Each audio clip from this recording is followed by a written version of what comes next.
This is the Consumer Snapshot for August 2013, and this month we'll take a look at three areas: sentiment with an updated look at consumer confidence, and strategy we'll see if cautious spending plans are likely to continue as we view the latest on practicality and focus on necessities.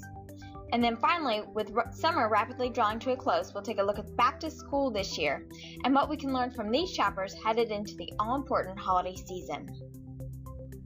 First up is a look at consumer confidence. Economic sentiment weakened in August, with those confident or very confident and chances for a strong economy down 2 points from July to a current 37.8%. While this month's reading is a bit of a setback, we can still say that the overall direction of confidence for the past 13 months is positive. However, at this point last year, confidence was in the middle of a 2-month climb, and history obviously didn't repeat itself this year. The last time we saw 2 consecutive months of increase in economic sentiment was July, August, and September of last year, so consumer confidence of late has been quite a roller coaster ride of emotions. We can definitely find a bit of a silver lining in this month's reading if we take a look at comparisons to August of years past. As you can see, our current reading is the highest we've recorded in August since the recession began. We have yet to reach pre-recession levels again, but I think that we'll take what we can get at this point. And just in case you were wondering, that August low in 2011 was courtesy of the debt ceiling crisis. With our government set to reach the debt ceiling again in November, it seems that this next potential crisis could wreak havoc on the upcoming holiday season. Now, besides government chaos, another issue that retailers will have to contend with as we approach the holidays is spending sentiment. It appears that pragmatic purchasing plans will continue among more than 2 out of 5 consumers. And while you can see that practicality in blue here declined 3 points from last month, it remains in line with August 2012, despite that year-over-year increase in confidence. Additionally, the majority of consumers is still focused on just the necessities when at the store, down just a point from a year ago.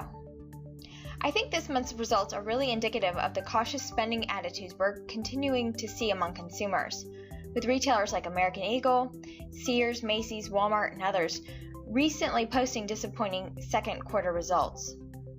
And with Q2 flatlining for many retailers, what's in store for shoppers in the back half of the year?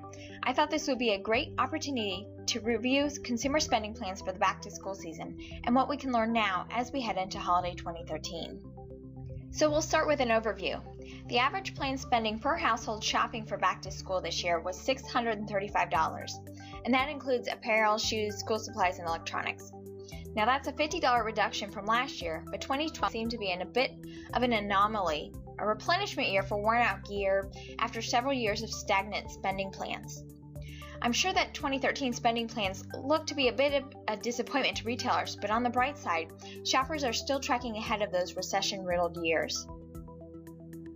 Let's now take a look at back-to-school spending in context with all the other holidays celebrated throughout the year. Consumer spending-wise, the winter holiday season and the back-to-school season are the 2 biggest shopping seasons of the year. While the winter holidays, which include Christmas, Hanukkah, and Kwanzaa, really eclipse all other shopping seasons throughout the year, with planned spending approaching $73 billion, the combined back-to-school and back-to-college season isn't small potatoes for retailers. You can see that Mother's Day, Valentine's Day, and Easter each follow, each with about $20 billion.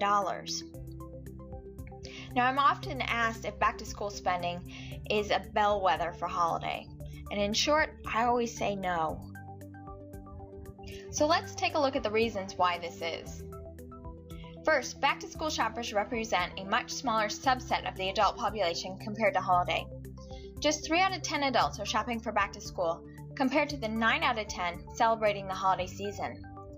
Additionally, those out for back-to-school are typically parents and grandparents and so forth, while holiday shoppers are a more all-encompassing group with a much broader demographic makeup and lifestyle influences.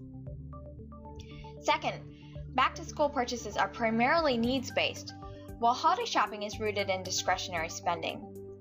Back-to-school purchases can generally be justified as essential, with parents squeezing budgets in other areas in order to make sure their second grader gets into a pair of jeans that fit or buy that required $100 graphing calculator. Holiday generally covers more of those wanted items, but just because somebody wants the new iPhone or PlayStation 4 doesn't necessarily mean that they'll receive it. This is what makes holiday spending more volatile and emotional compared to back-to-school spending. So what can we learn from Back to School 2013? I think we can look to shopping patterns and behaviors to draw a few conclusions for the upcoming holiday season. First, shoppers will likely be driven by promotions, excited by sales, but balanced by budgets. Look for consumers to remain cautious headed into the holiday season. They'll continue those smart shopping strategies they picked up during the economic downturn and continued for back to school this year. Next, look for savvy showroomers armed with mobile devices to find the best deals. Smartphones and tablets take smart shopping to the next level, and with an increasing proportion of the population owning at least one of these gadgets, you can expect the price comparisons back-to-school shoppers are conducting now to continue into holiday. Finally, anticipate early bird shoppers thanks to the creep, that trend of promotions and marketing appearing earlier and earlier in a given shopping season. Now, we saw pre-4th of July back-to-school sales this year, and I was hoping we wouldn't see any holiday ads until after Labor Day, but retailers are already announcing their holiday offers. And by mid-August, the average back-to-school shopper had completed a record 52% of their purchases. So shoppers' attitude on the creep seems to be, if you can't beat them, join them and score a great deal. That's all for this month. You can also keep tabs on our latest discoveries by heading over to prosperdiscovery.com. Thanks for watching.